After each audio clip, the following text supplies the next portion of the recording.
Alors je vais vous présenter aujourd'hui les GPS Topcon et notamment l'interface graphique pour tout ce qui est levé de topographie. Donc on voit aujourd'hui l'HyperSR qui est notre modèle le plus léger, qui fait 925 grammes ici avec une autonomie de batterie de 20 heures. On a ici l'HyperHR, modèle qui fait base mobile, et l'HyperVR aussi, qui peut faire réception radio et émission radio. On le voit sur trépied, une utilisation chantier en base mobile pour du guidage d'engin ou pour de la topographie en utilisation base mobile. Donc nos GPS possèdent des modems GSM en interne, ou bien on peut mettre la carte SIM aussi dans la tablette, c'est au choix. Dans cette utilisation, la carte SIM est mise dans l'antenne HyperSR pour recevoir les corrections de Teria, Orphéon, Satinfo ou autres directement depuis l'antenne réceptrice HyperSR. En configuration GPS, donc on a les récepteurs et on a le carnet de terrain. Donc on vend beaucoup la tablette, le carnet de terrain FC5000 qui est un carnet de terrain durci, étanche, IP68, très solide et qui permet d'avoir une interface graphique, qui permet de faire des constructions graphiques, faire des divisions parcellaires, pourquoi pas sur le terrain, faire des fonctions d'affichage assez intéressantes, avoir un fond de plan pour travailler en implantation ou en levée. On a aussi des carnets de terrain plus compacts comme celui-ci avec un plus petit écran et un clavier alphanumérique qui permet de codifier plus facilement, d'accéder à des touches par tout type de temps avec des gants plus facilement, un carnet de terrain plus classique. Dans les deux cas, on a le même logiciel qui est Magnetfield avec la même interface graphique. Nos configurations sont vendues avec des guides. On a dans chaque configuration des petits guides sur chaque modèle qui sont au format A5, très pratiques, très faciles, qui sont dans les valises et qui permettent d'avoir accès aux premières fonctionnalités d'utilisation, un guide de démarrage rapide.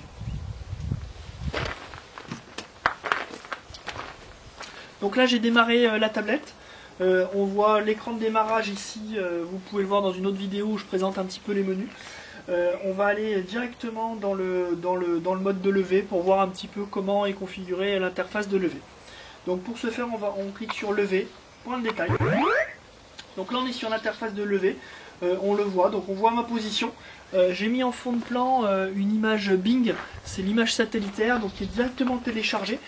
Faut savoir que notre application permet d'avoir en fond de plan, juste en cochant, un fond de plan OpenStreetMap, on va vous montrer, ou un fond de plan Bing qui est un fond de plan image satellitaire, l'équivalent de Google Maps.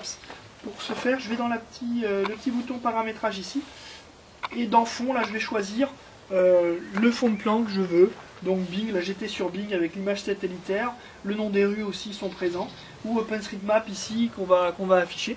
On peut, vous le voyez aussi, afficher en fond de plan des flux WMS.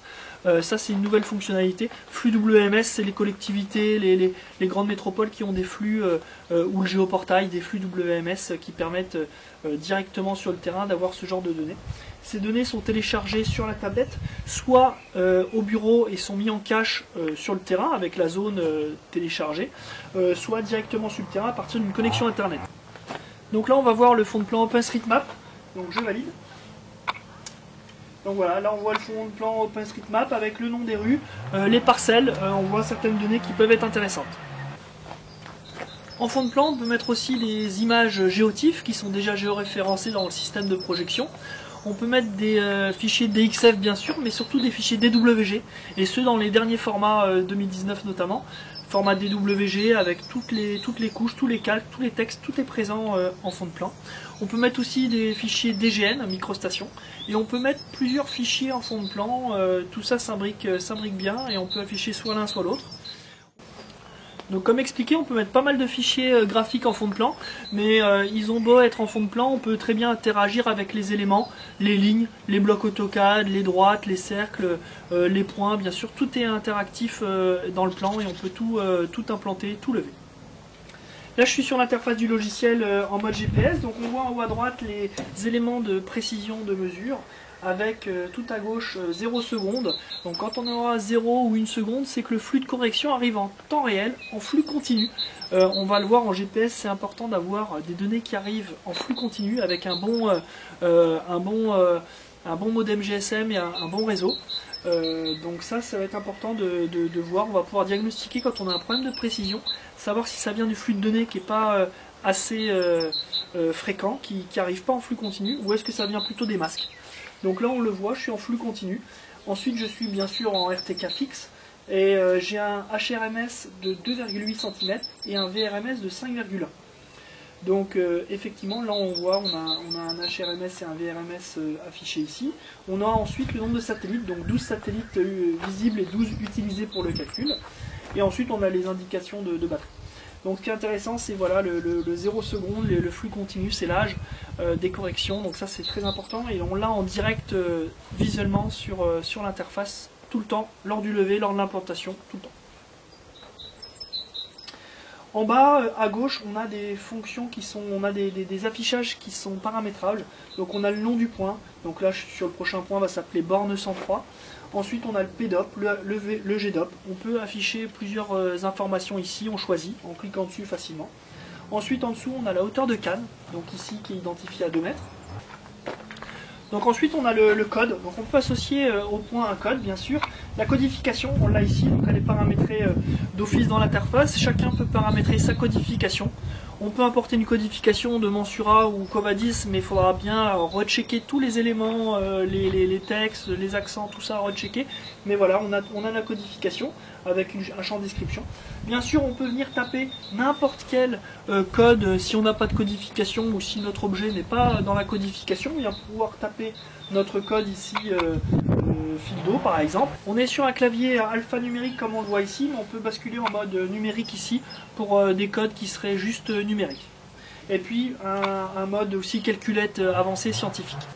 On peut modifier certaines informations complémentaires ici par le petit bouton information, et notamment le numéro du point, le matricule. Et vous voyez qu'on peut aussi mettre un préfixe ou un suffixe. Ça peut être intéressant. Bah, vous voyez, j'ai paramétré 3 préfixes, borne, lampe, temp, qui permet en un clin d'œil très facilement de changer de matricule de points avec un préfixe, sans avoir à retaper l'ensemble du code. Donc ça c'est pour ceux qui veulent à partir du matricule avoir une petite codification dans le matricule, sinon on privilégie plutôt l'utilisation du code. Ensuite à droite donc on a les informations, ici j'ai affiché le X, le Y et le Z. On peut afficher d'autres informations qui peuvent nous intéresser. En bas à droite on a les fonctions de mesure.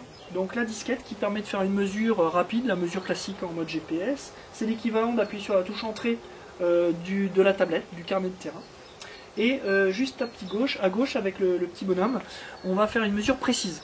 Là, donc, dans les deux cas de figure, on a des précisions qui sont affichées à partir de la petite fonction d'engrenage ici. Donc on a deux fonctions, une fonction rapide, une précision rapide qui est là, ici, à 6 cm en horizontal, et une précise à 1 cm en HRMS et VRMS 1 cm. Ces fonctionnalités de précision me permettent, si j'ai pas la précision attendue, la mesure va soit ne pas se faire, soit réitérer. Donc on va voir, la mesure va prendre plus de temps que d'avoir directement la valeur. Et à partir de cette moyenne pondérée avec un algorithme Topcon, on va arriver à améliorer la pression jusqu'à la pression voulue. Bien sûr, cette possibilité est possible si je suis en fixe, si je suis flottant ou si je suis en naturel. On a beau attendre, ça ne va jamais arriver à la précision voulue. Mais à partir du moment où on est fixe, comme là, vous allez le voir, je suis en fixe. Donc là, j'ai une précision en H de 4 cm et en V de 7 cm. Pour autant, je vais pouvoir prendre une mesure en précis. Vous le voyez, je vais cliquer sur le bouton précis. Précis, je le rappelle, c'est un HRMS d'1 cm et un VRMS d'1 cm. Et là, on voit une réitération de mesure avec un algorithme Topcon qui permet d'améliorer. On élimine les valeurs extrêmes, on pondère les valeurs et les mesures qui ne sont pas cohérentes ou moins cohérentes, et du coup on arrive à une précision. Donc là on voit le nombre de secondes qui s'affiche, on voit le nombre de réitérations. Donc là on est déjà à 30 secondes et on voit le HRMS et le VRMS qui s'améliorent. Là on voit qu'on est passé avec un HRMS inférieur à 1 cm. Et on n'a plus qu'à attendre pour le VRMS. Ça améliore notre démarche qualité, ça améliore notre précision du point et pour faire des points de mesure précise, c'est très intéressant.